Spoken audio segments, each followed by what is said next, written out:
Bonjour à tous et bienvenue sur ma chaîne. Donc aujourd'hui j'ai décidé de vous faire une petite vidéo pour essayer de savoir donc les vertus, les rechargements et tout ce qui est purification au niveau donc du cristal de roche.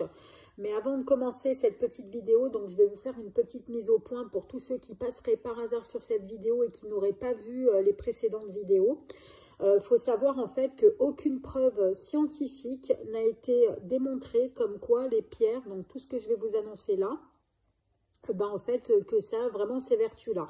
Donc en fait, si vous voulez, il faut vraiment que vous continuiez de prendre votre traitement si vous avez des traitements actuels à prendre et que vous continuez donc de voir votre docteur si vous avez certains troubles avant de pouvoir commencer donc la lithothérapie. Donc ça, c'est vraiment un plus, ça ne va pas vous faire, on va dire, un tour de magie qui va vous aider ça va vous aider, mais ça ne va pas faire toute la médecine, ça reste vraiment de la médecine douce en parallèle du traitement que vous avez actuellement. Il faut savoir aussi que certaines pierres ne sont pas spécialement adaptées pour tout le monde. Donc il existe aussi des effets secondaires de certaines pierres.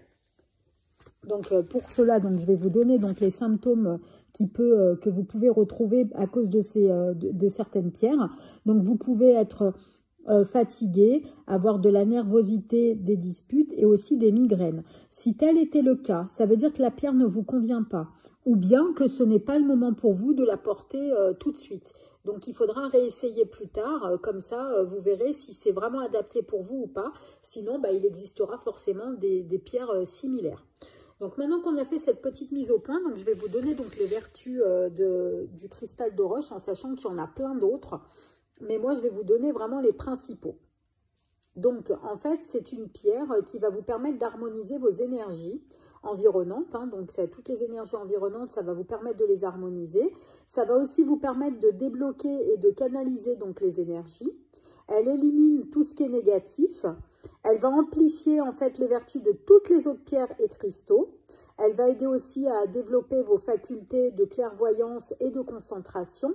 Donc au niveau en fait de la purification, vous pouvez la mettre dans l'eau, en fait dans l'eau avec un petit peu de sel. Mais moi je vous déconseille le sel honnêtement les amis parce que ça dénature les pierres.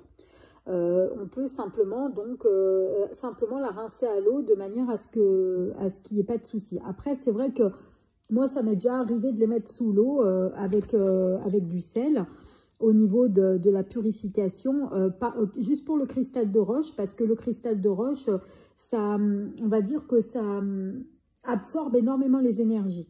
Mais voilà, donc après, c'est à voir avec le temps en fonction de la qualité de la pierre, comment elle est. Au niveau du rechargement, donc moi, ce que je vous conseille, c'est d'y mettre dans une petite coquille Saint-Jacques, 2 à 3 heures directement à la lumière du soleil, tout simplement. Donc voilà les amis, j'espère que cette petite vidéo vous aura plu. Si c'est le cas, n'hésitez pas à mettre un petit pouce bleu, à vous abonner à la chaîne si ce n'est pas déjà fait. Et nous, on se retrouve très vite pour de prochaines vidéos. À très bientôt les amis.